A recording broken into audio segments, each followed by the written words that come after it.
was smiling at him. It's like, oh, why did you smile? I'm like, whoa, I just smiled at everyone.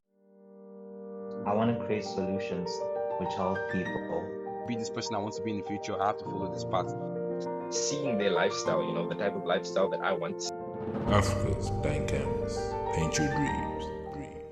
Welcome to today's episode. Today I'm joined by Sasha Kalawangoma. Sasha is a filmmaker, a photographer, entrepreneur. How are you doing, Sasha?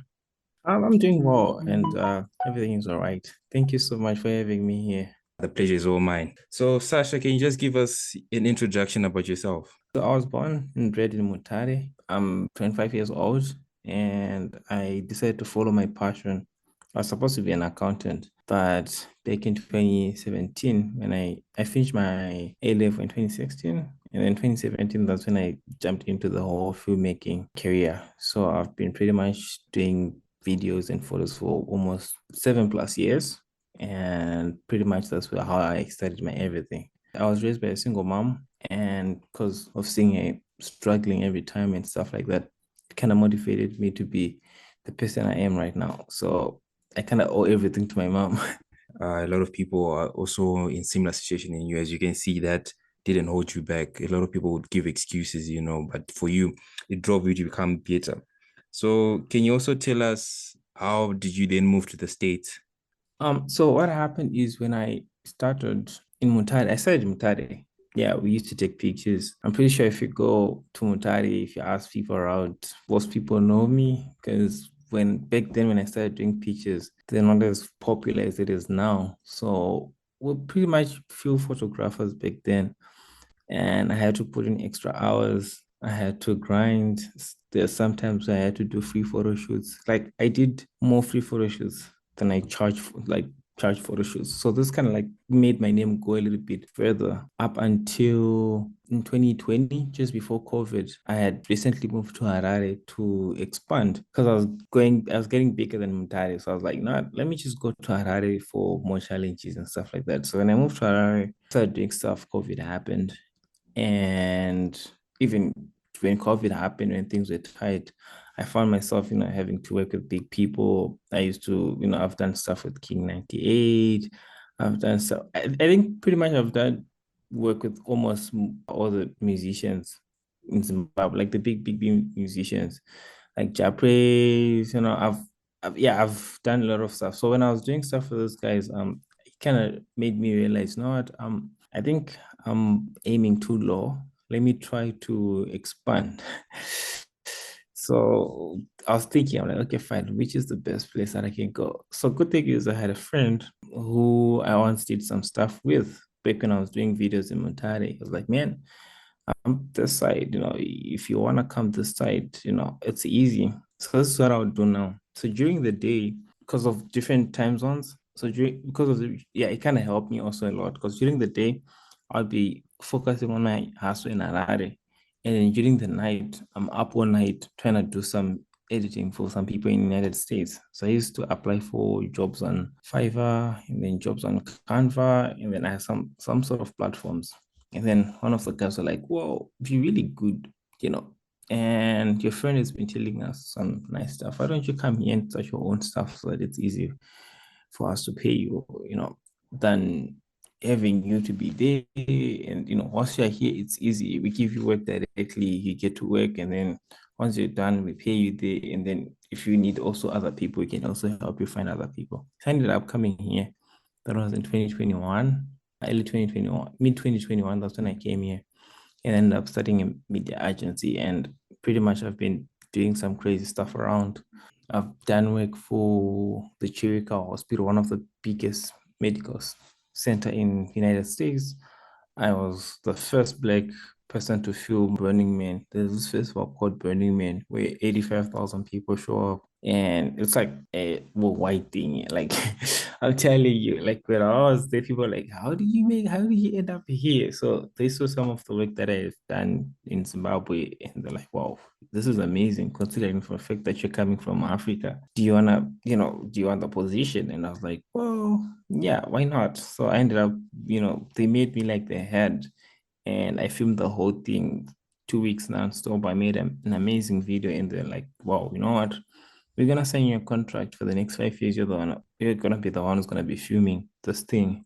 And don't worry about equipment. We have partners like DJI, we've got partners like Panasonic and Sony. You just write down a list of the equipment that you want, and then you get to film. And then after the event, you keep the equipment. I'm like, oh, okay, sounds good. So that's pretty much how I ended up moving here. It's just because I wanted more challenges.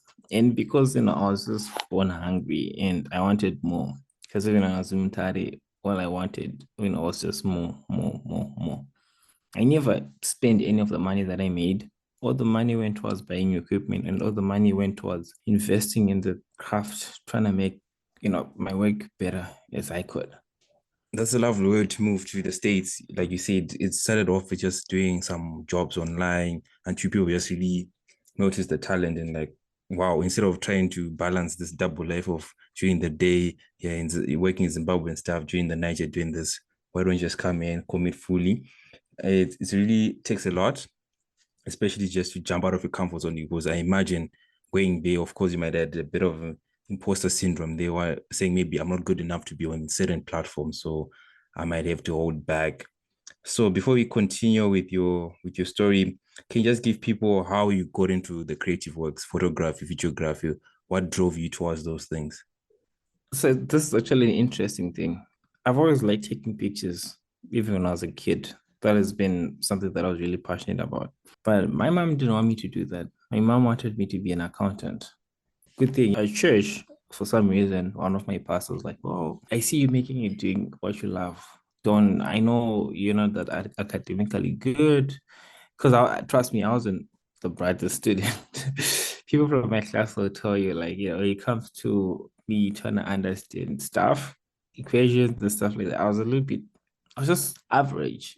Like I had to fight my way up to be an average student at the school. So I remember my pastor saying, "Yeah, I don't see you making it doing, all this school stuff, just I see you doing stuff that you love." And then I was like, okay. I went home. I remember that day crying because I was like, I love taking pictures.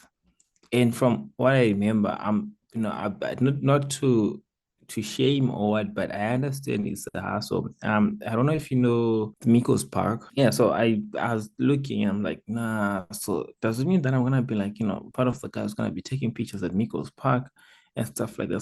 So I cried. I was like, whoa, I don't want, to end up going through the same situation that I had to go through in my brother's, where everything was a struggle, to get there are times where things were really tight for us. And I was like, I don't want the same thing to happen to my kids. So I was like, okay, fine. If I'm gonna make this thing work, doing things that I like, I gotta look for people who are already doing this thing and who are doing good. So there's a guy who also, every time I always thank him. I think he's the main reason why I'm here, where I am right now. Apart from my mom, his name is Tinash. I don't know if you know Tinash photography. When I finished my O level, was it O level or A level? Oh, yeah, when I finished my A level, I went to him because I had seen he was taking nice pictures and he was living a nice lifestyle. I was like, no, this is the life that I want. And for me to be able to live like this, I need to find out from this guy how he's doing it. So I went to Tina. I was like, man, can I just come and work for you? And then I can even work for free if you want. He was in Harare, I was in Mutare. So when I finished my A level, I went to his place and then I worked for him for a couple of months. Yeah, a couple of weeks. And then I got to learn as much as I could. I literally learned a lot, like a lot. And then seeing him doing his stuff and seeing him living the life that I was living from just taking pictures in Harare, it kind of opened my mind. I was like, oh, okay. So if this guy is living it, he's driving a nice car, he has a nice family, he has a nice house. And if he's doing it by taking pictures, I can also do it. So I went back to Mutare and then I was like, let me start this thing. But back then, like I said, all these Aurora photo shoots and all those, shoots were not popular. So I had to work my way up. And that's how I just started. I didn't have any camera. I didn't have any money. My mom never supported me or given me anything, like pretty much everything that I have or everything that I had to I had to work extra hard. I remember after I came from Tina, I had some money. I went to the bookstore. There's a bookstore that I used to work for in downtown. So I would work there, and then whenever I get an opportunity to get a photo shoot, I would go, there's another friend of mine who had a camera. I would go borrow his camera, pay him, pretty much rent his camera, do a photo shoot that I'm not being paid for, and then edit the pictures, deliver the pictures, go back to work. So I was really grateful that the job that I had in downtown selling stationery was a little bit flexible.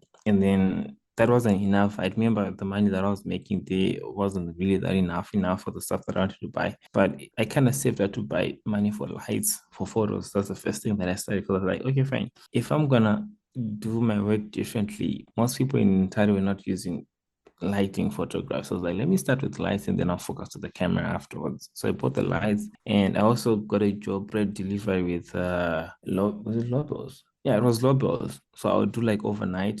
On Sunday after church or later on, I would go at Kane's Food, get bread, go to Murambinda. That will be Monday morning. We deliver bread Monday morning, the whole day, sleep in Murambinda. And then Tuesday, we come back collecting all the empty crates and all the money. And then we get home Tuesday evening. We go home to sleep. Wednesday, we do the same thing. So it kind of also helped me save up some money to buy equipment. So I ended up also saving money. All the money that I was making, like literally, I wasn't buying, people of my age were busy buying clothes, going out, having fun with girls on dates. I was pretty much putting all the money that I was making into the business. And that's how everything started. So yeah, I started small, and then when I started doing that, I started expanding up until I had other people helping me, and I was paying them, and everyone was happy. That Yeah. is something so special, like you said, maybe your mom at the start didn't support, but seems like God had a plan for you, because a lot of people around you were pushing you towards that photography. Then, like you said, you had the pastor's support, then you had Tinashe's support, who I can say became like a mentor to you, showed you the ropes and showed you that it is possible to live a life just taking pictures of other people and editing them for them. Then I imagine, how was the transition then from being a creative guy to being an entrepreneur when you started your own agency? How was that transition? Because I feel like that's something which will be totally different from just taking pictures, editing them, and taking videos, and just like, but now having a entire team of people working under you, who you're getting them clients and making sure that they're able to produce the same quality of work you would probably produce. How was that transition for you? So the thing is, when I finished A level, up to now, I haven't even collected my A level results. Not, it's because I knew I was a little bit scared. I'm still scared of my exams, because I knew I was going through a tough time in my life and I didn't do well. So plus also I still have some owings with fees I haven't even paid. I was like, you know what, they can keep them. But what happened was, the hunger. I was just hungry for more. And I knew if I was gonna be, if I keep on taking pictures, yes, I was gonna enjoy. But at the same time, there's the money side.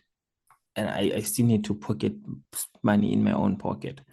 So I'm really grateful for YouTube, because most of like everything that I know, I think a few, just the basic I learned from other people, and then from what I learned from Tina, like just the basics I had to, most of the time, if you ask people who used to do stuff with me, they'll tell you I spend 80% of my free time on YouTube trying to figure out, okay, fine, what's going on? How do you save money? How do you make money? I didn't even go to university or something like that, but I had to learn from YouTube, like, okay, fine, this is how you charge. Okay, you need return on investment on your equipment, because there's no point whereby you invest 5,000 in a camera, like a red camera. It costed me a lot of money, but you need a red camera and you need return on investment. So you need to know, okay, fine, if I buy this camera, for how long is it gonna give me money? And then at the same time, I also need to pocket in, other people also need to live from this. So it kind of helped on pricing and stuff like that. So being an entrepreneur is more from, I can say the good thing is, if you do it right, you can make it, but then you gotta stay in your own lane, which is something that I had to learn. That as an entrepreneur, you don't need to compare yourself with the next person. See what you can do, see what you're able to do, and just focus on that. You look at your strengths, you do your SWOT analysis. Okay, fine, these are my strengths, these are my weaknesses, and then you focus on your strength. Because at the end of the day, we need to eat. Whatever you do, of course, it might be a passion, and you don't mind doing it for free for the rest of your life. Because like what people say, hey, if you want to do something that you love, that you can do it for free for the rest of your life. But you need to know the world is wicked, man. You pretty much can't do anything without money. The camera that you want to buy, or the computer, Apple is not gonna be like, hey, okay, we understand you're passionate. Come, we just released a new MacBook 15-inch, come get it for free because you're passionate. It doesn't work that way.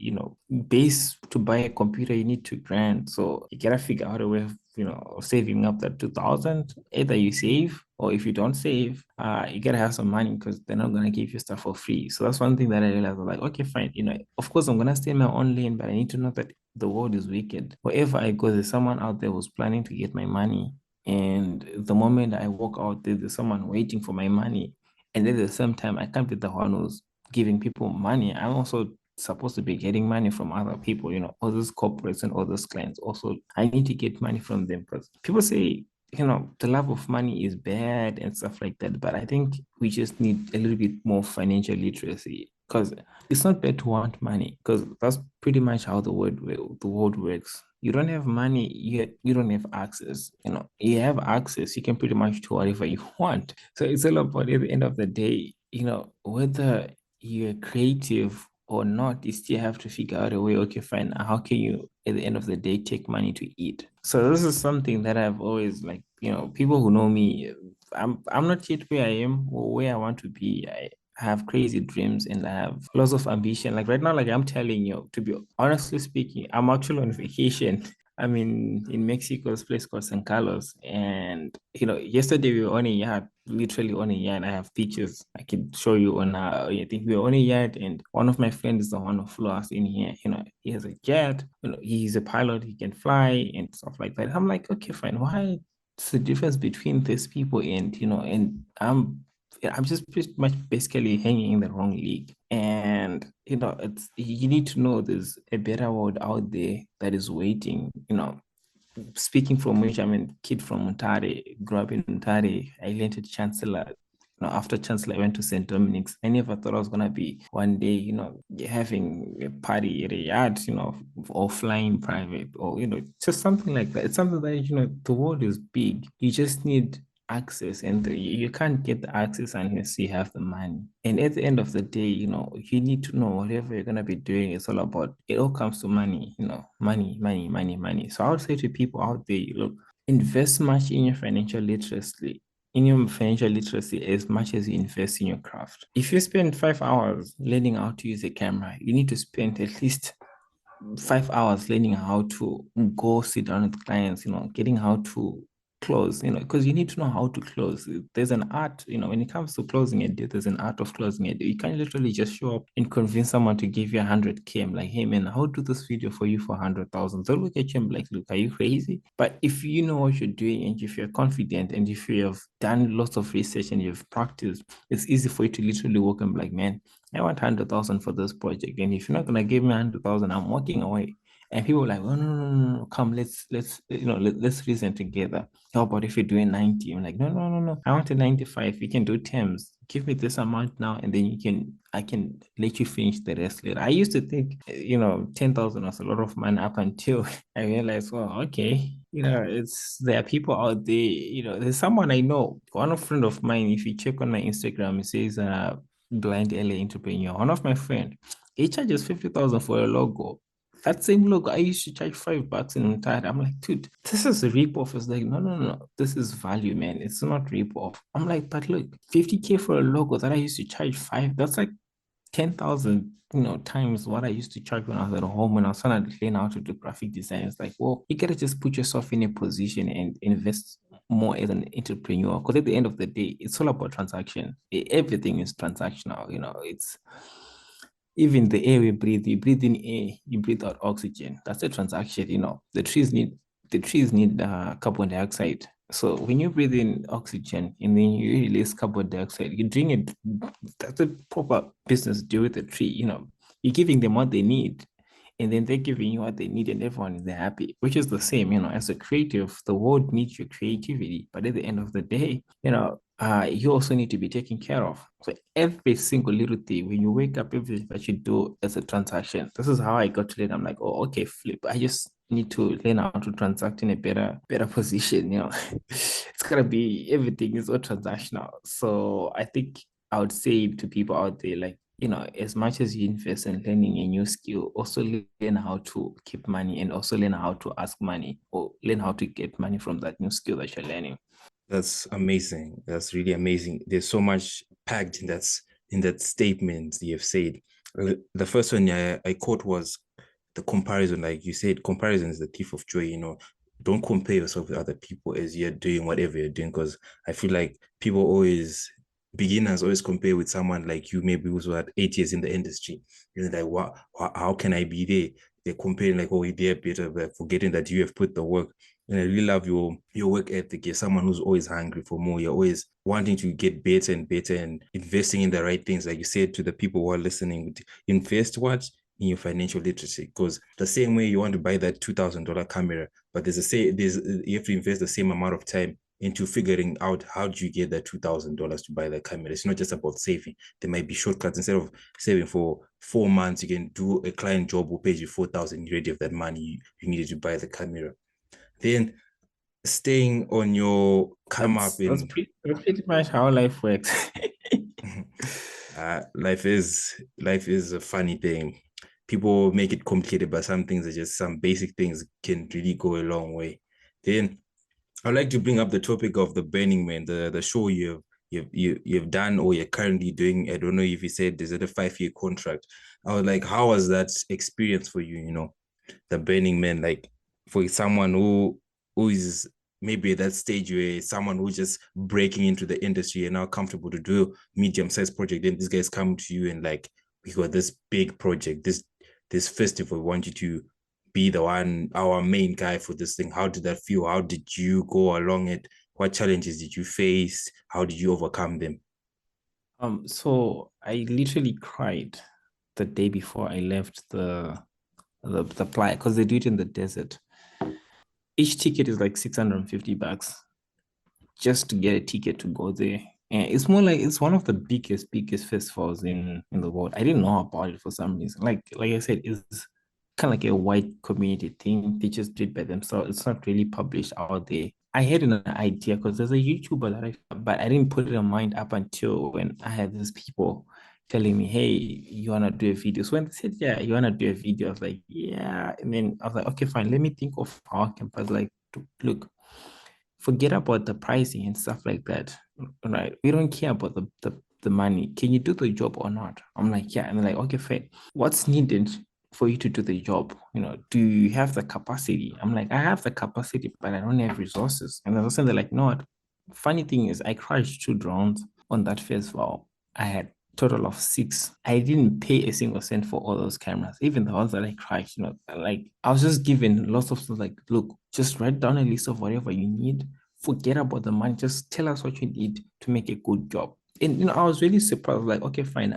What did you guys see in me that I haven't even seen in myself? For some reason, what happened is one of the founders of the event.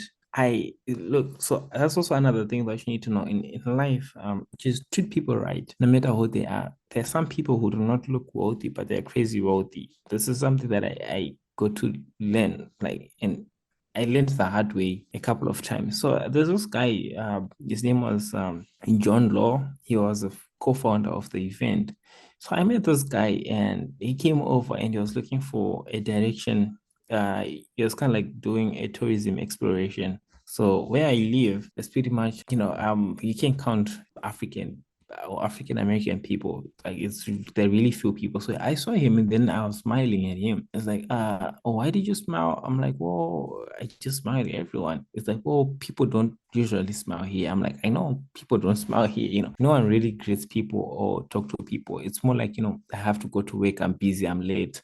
Don't talk to me. So it's like, yeah, I'm looking for this place. And then I try to give him directions like, are you busy? I'm like, I'm busy, but yeah, I can schedule in some time. What do you need? It's like, do you want to go for lunch? So I went with them for lunch and then we just talking. I was like, yeah. And then I was telling him about, my filming and stuff like that. I'm like, yeah, I'm actually from Zimbabwe and I'm into filming and stuff like that. It's like, oh, okay. I have a couple of friends that you might be interested with. I'm like, okay. So I met the guys who did the whole Home Alone thing. And they're like, I started showing them some of my videos that I did when I was in Zimbabwe. They're like, ooh, wow, nice. And then the whole thing went quiet. Next thing I get an email. It's like, hey, do you wanna go? This is Burning Man. What? Do you wanna come and film? I'm like, how did you get my name? Only to find out later on that the guy I was trying to help look for directions is part of the, he's the co-owner of this whole huge thing, So I went there. I was literally quite trust because not many black people go there. That's number one. Besides many black people being there,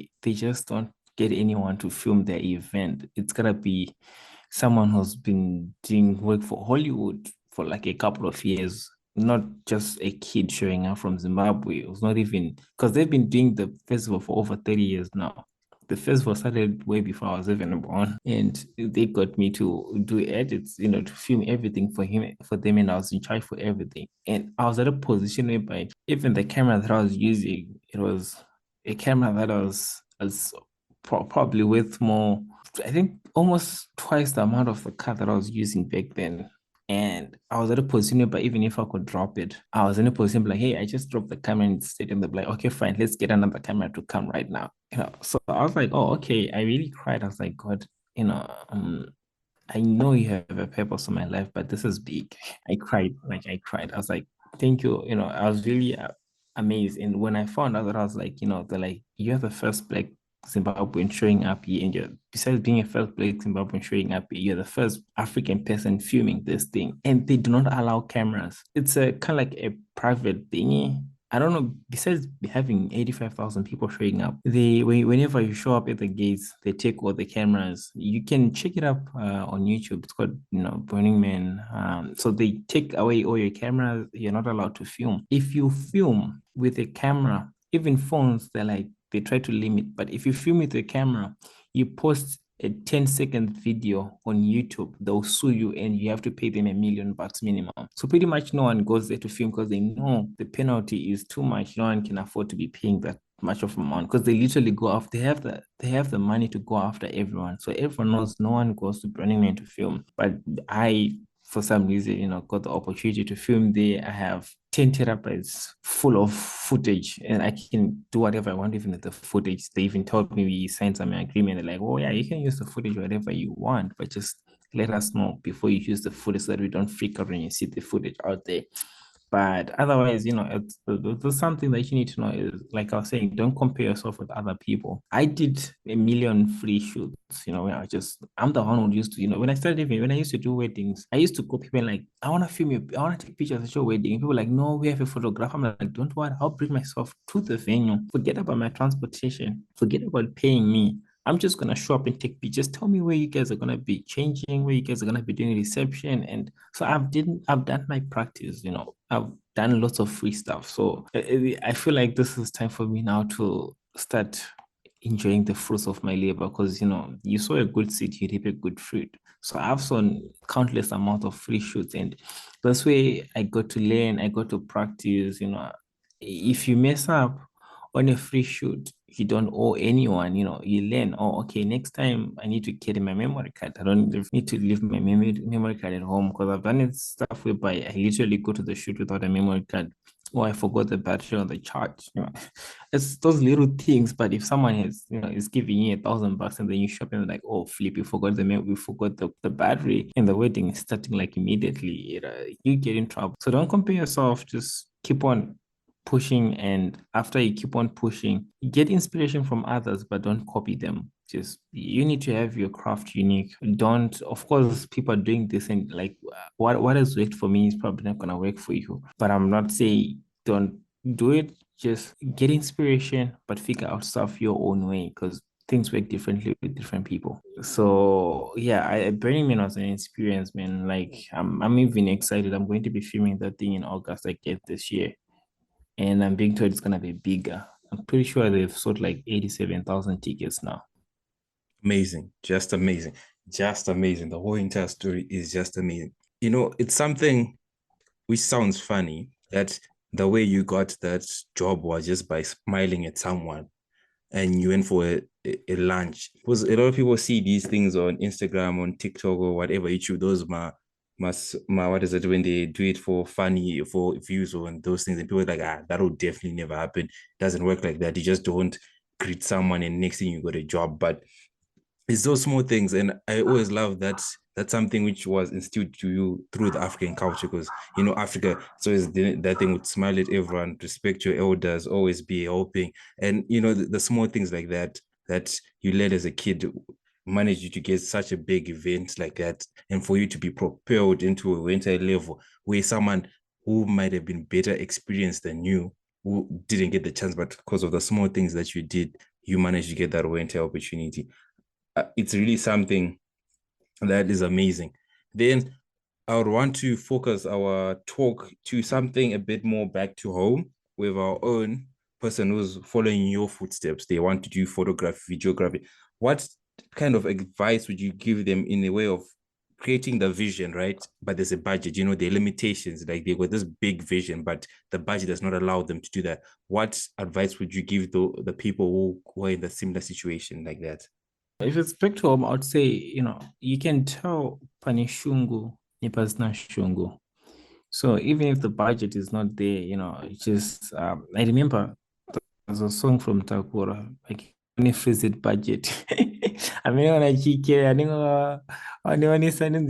they put the freeze it thing for the head container. And I buzz life will grow fire and stuff like that. Sometimes I know, like I was saying, you need resources for things to make. That's why you need to know how to charge. But can I win shungu is no go onika. So there's a lot of videos that talks about DIY, do it yourself.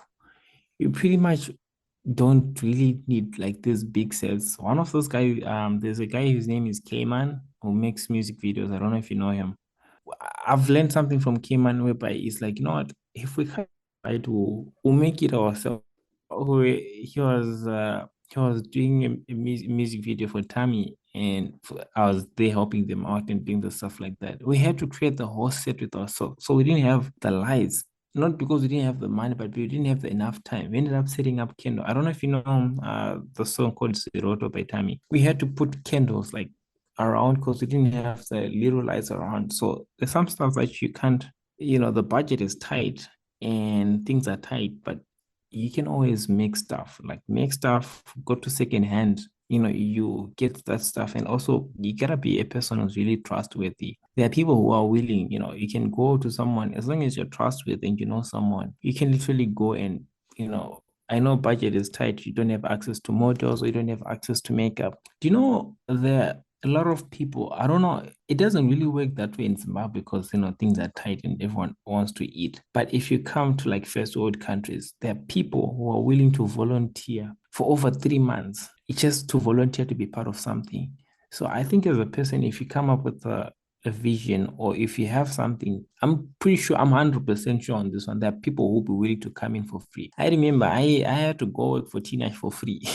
Would wake up and do photo shoots every time. Like he had photo shoots back to back. I remember back in those days, Tina should do like 2 weddings in one day, like the whole weekend. Saturday and Sunday, we have like 4 or 5 weddings.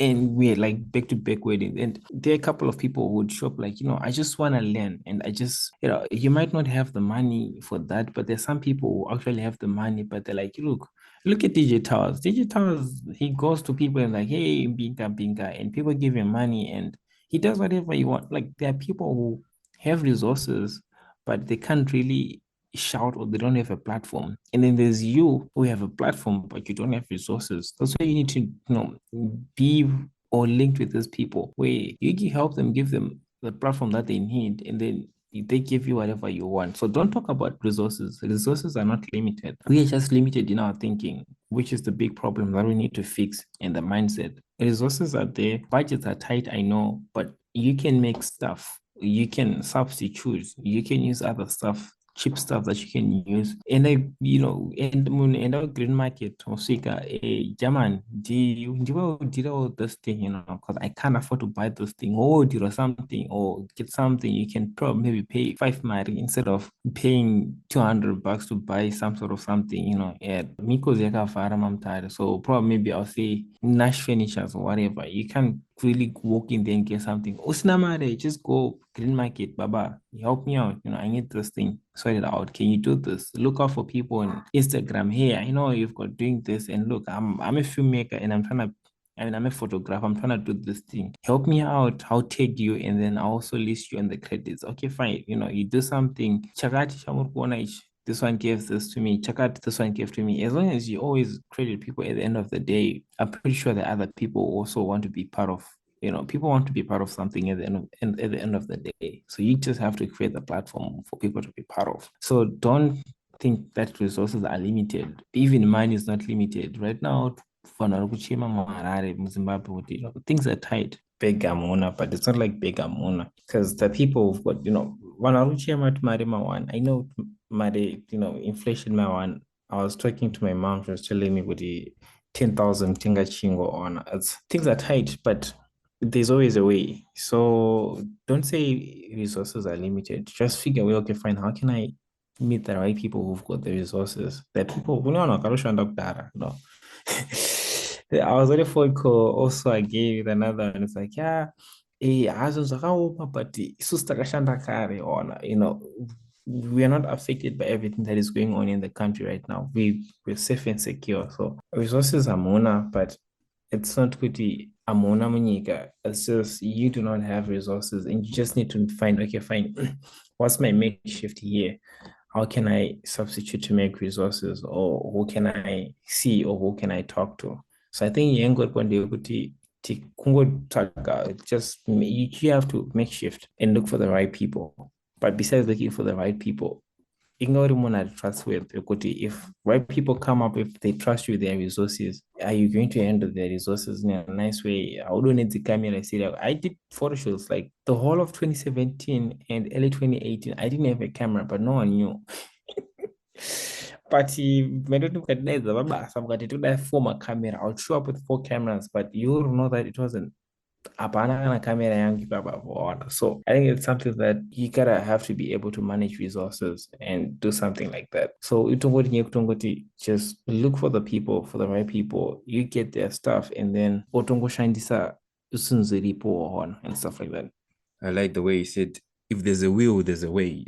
If you really want to get some things done, the budget doesn't really matter. You always find workarounds and make sure that everything, that vision, it may not come out exactly as you wanted it, but it has to come out to the situation with the second best thing that's possible there with what's required of you. So Yeah. what can we expect from Sasha in the future? What's next with the agency, with your projects, with your entrepreneurship journey? What can we expect from you in the future? Me and my friend, we started a record label called Infinite. There's a guy, Virus, from Sakupa and stuff like that. We trying to promote as many Mutare born artists as we can. So this is something like, I never got the platform or the opportunity for someone to trust me, to put in money in me. Like how? So me and my friend, we trying to do something. So you're gonna see more of that stuff. Already we have the company registered United States. The headquarters is registered United States, but then we also right now we're trying to finish the whole process of getting the whole thing to be also registered in Zimbabwe. It's a Mutare company with offices in the United States. I don't know if it's making sense. Something like that. So in the future, of course, at the end of the day, I do stuff that gives me satisfaction, but I also want to give back to to my own people and also help other people get out there. So we'll see, I will try to promote for now, starting with artists, and then after artists, we're gonna move into photographers, and then after photographers, we move into filmmakers. I want my city to be on the map. I want people this side in America, because I know people ask me all the time, hey, let's see, pictures of where you come from. Good thing is, when I was back at home, I used to take a lot of drone footage around. So I have lots of stuff to show people this side, but I want people not to just know me this side. I want them to also know, oh yeah, if Mutare is Zimbabwe, right? Yeah, we also know these people and these people. Like, yeah, these are also my people and stuff like that. So in the near future, expect me to be investing and bringing more money back home than I'm spending this side. That's my future. That's what I hope. I want to have a media house in Zimbabwe, in Mutare, especially big media house in Mutare, but everything is all from United States. I don't know how I'm gonna put that, but I'm hoping soon I'll be able to do something big in Mutare, but money coming from Mutare, from United States, and we spend the money in Mutare making videos and making people come out and just show them what we're made of. So yeah, this is something that I'm working on right now. And that's what we love to hear at Africa's Blank Canvas. The people giving back to the community and trying to uplift other people who also have the dream, but they're limited with what's around them. The last question here will be, what advice would you give to upcoming creatives in Africa who want to follow you in your footsteps, who want to also make interesting stories, tell interesting stories through videography, take interesting pictures? What advice would you give to those people who want to follow in that creative work field? I would say stick to your own lane, follow, but follow at a distance and observe at a distance. Because my route, life is a journey. At the end of the day, we're going to different places. So I've had a couple of burnouts. I wish someone would have told me this back then before I knew. I had burnouts. You look at the next person, they're buying equipment like crazy. I can't afford that equipment. I try to do exactly as they're doing.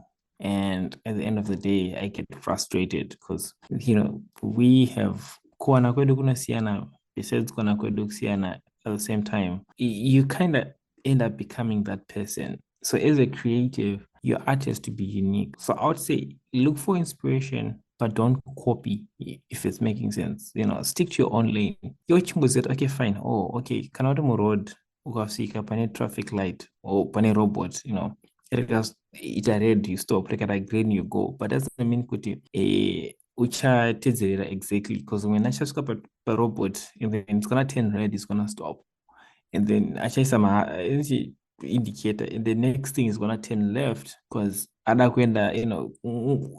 just because you're supposed to be going somewhere doesn't mean kuti ufana kuenda kuHarare. Vamwe vanofana kuenda kuMasvingo, and then others are meant to go to South Africa, and others are meant to go to Durban. So if trying to follow people, you at the end of the day you might limit yourself, and without you limiting yourself you won't know it. Maybe you're born for greater stuff, you're supposed to go far, but because you're following someone who has reached their destination out of ball, you end up hitting a ceiling. So a lot of creators, they get what's called a creative block. It's not because kuti munhu ashanda quad. It's because you're comparing yourself to the next person, or you've seen someone going way far and you think you're supposed to go way far, but you're supposed to go somewhere, and then from somewhere you're gonna make something amazing out of that place that you're supposed to go to. So I would say for creators there is look for inspiration, but do not copy. Stick to your own lane. Don't look at what's going on the other lane. If kana munhu ari kuchinja malane, of course ari kuchinja kuti aone kuovertake, but it's gonna go back into that lane. Doesn't mean you also have to do the same thing. Ungafamba ne-BM, you are on a BM, or maybe ukufamba ne-fit new shape. Waona munhu ane BM indicator overtaker, motor yake inozoti capacity, to lift. They know themselves that they have capacity to pull out. An indicator the motor overtaker when oncoming. You're trying to do the same thing with your feet. It's not table. Would I go overtaker? Next thing is unoita head on. Just because we go through certain stuff in life, and some people have gone different stuff in life that have made them become who they are. So they know good, okay, fine. When challenges like this appear, I know what to do. But that doesn't mean that you also, when challenges like that appear, you can do the same thing. You've never faced what they've faced. You've never gone through what they've gone through. So you can't be really like them. So what I would say is, okay, fine. Just know kuti tukuenda ukaona umwe achiovhateka, you overtake when you feel okay, fine, it's necessary, and wapedza kuovertake, go back in your own lane. Don't say kuti pane oncoming and you would testa kuti mota yako inovhura mapombi here. You crash.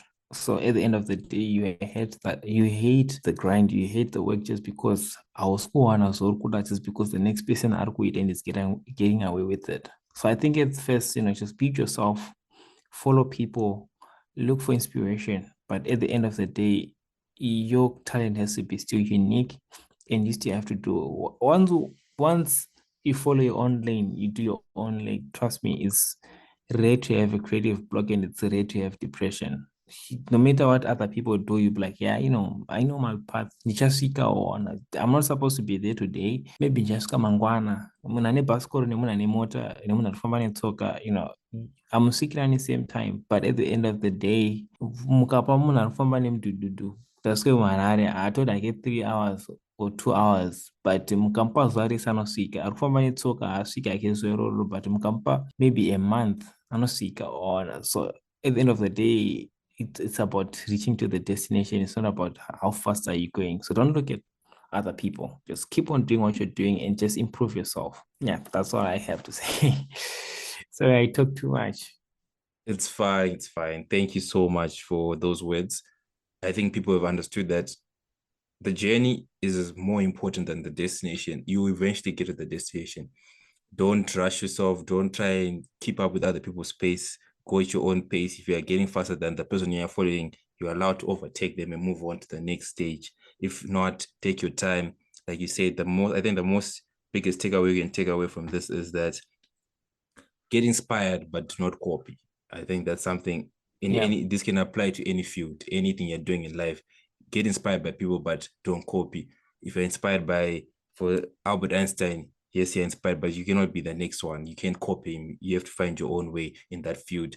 So, Sasha, I'll give you your time to share your social media or platforms where people can find you, find about your agency, connect with you. Maybe they have some ideas, they want to work with you. Where can they find you?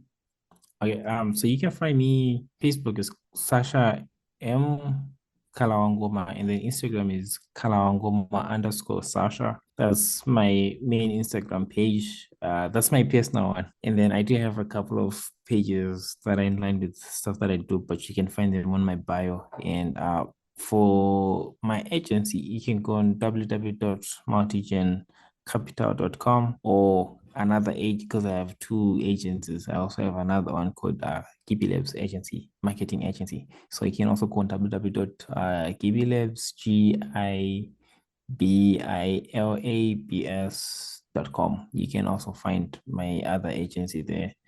And probably, LinkedIn, I'm also there, Sasha Kalawangoma.